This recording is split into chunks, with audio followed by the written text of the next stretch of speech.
उन्हाळ्यात युरिन प्रॉब्लेमने तुम्ही त्रस्त आहात का? युरिन प्रॉब्लेम्स काय असतात?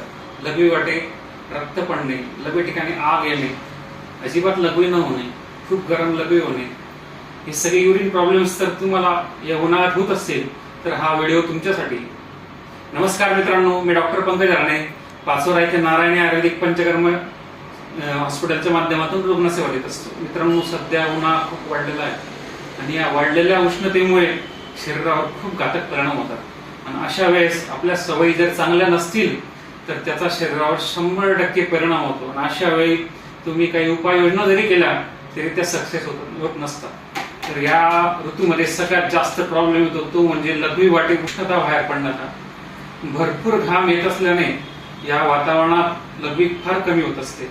उन्हाळ्यात लघवी होण्याचं हे खूप मोठं कारण आहे. जर तुम्हाला घाम जास्त येत असेल तर लघवी तुम्हाला खूप कमी होईल आणि लघवी जर कमी झाली तर नॅचरली तुम्हाला लघवीला तडाखा बसणे, लघवीच्या ठिकाणी आग होणे, लघवी अजिबात न होणे किंवा लघवी वाटे रक्त पडणे हे प्रॉब्लेम्स खूप होतात. मित्रांनो, अशा वेळेस आपण काय करतो? लिंबू सरबतचं पाणी पितात, बरेच जण मीठ साखरेचं पाणी पितात, पण एवढंसं पुरेसं नाही.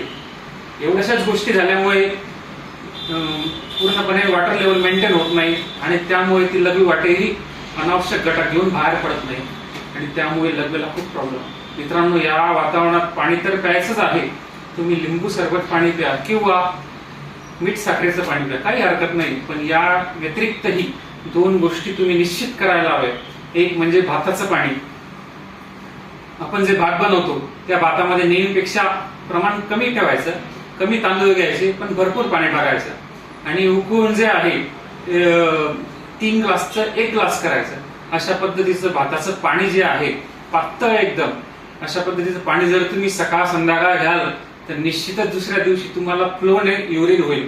कुठलीही आग होणार नाही, कुठलाही ठणका बसणार नाही, कुठेही रक्त पडणार नाही. दुसरा एक प्रकार म्हणजे खजुराचं पाणी. हेही तुम्ही पिऊ शकता. खजुराच्या पाण्यात खूप ताकद असते. ती उष्णता तर काढतेच पण अंगाला सुद्धा, शरीराला सुद्धा थंड ठेवण्यास मदत करते. आणि तिसरं म्हणजे धण्याचं पाणी. मित्रांनो, हे 2 वरच्या ज्या गोष्टी त्याबरोबर धणे पाणी जर का तुम्ही घेतलं तर तुम्हाला खूप छान रिझल्ट मिळू शकतो. काय करायचं? 1 वाटी धणे आणि अर्धी वाटी खडीसाखर असं मिक्सरमध्ये चांगलं बारीक करून घ्यायचंय आणि सकाळ संध्याकाळ 1 ग्लास पाण्यामध्ये 1 चमचा अशा स्वरूपात प्यायचे.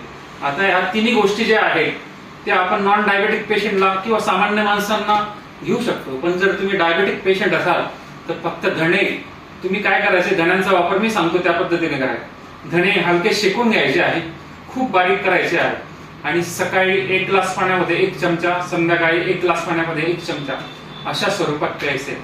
याने काय होईल तर डिहायड्रेशन तर मेंटेन होईलच पण अंगामध्ये जे एक शांतता, एक शीतता तुम्हाला येईल आणि शिवाय युरिन वाटे जे ते भरपूर पाणी बाहेर पडल्यामुळे तुमचं लघवीच्या ज्या समस्या आहेत त्या समस्याही दूर होतील.